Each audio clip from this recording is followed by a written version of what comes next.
ঈদ তো তখনই সুন্দর ছিল যখন তাড়াতাড়ি ঈদের জামা কেনার জন্য আব্বু আম্মুর কাছে গিয়ে কান্নাকাটি করতাম।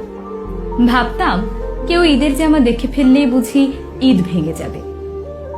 ঈদ তো তখনই সুন্দর ছিল যখন কেউ ঈদের জামা দেখে ফেলার ভয়ে নিজের ঈদের জামাটিকে আলমারিতে সযত্নে লুকিয়ে রাখতাম। ঈদ তো তখনই সুন্দর ছিল যখন ঈদের দিন সকালবেলা বড়দের কাছে গিয়ে সালাম করতাম এবং সালামির জন্য দাঁড়িয়ে থাকতাম।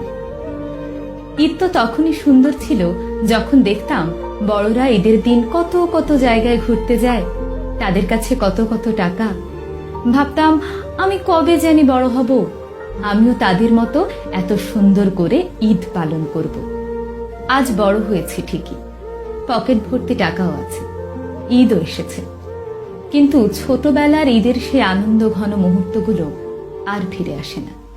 সত্যি বড্ড মিস করি ছোটবেলার সেই ঈদটাকে, যা হাজারো চাইলেও আর ফিরে পাওয়া সম্ভব নয়।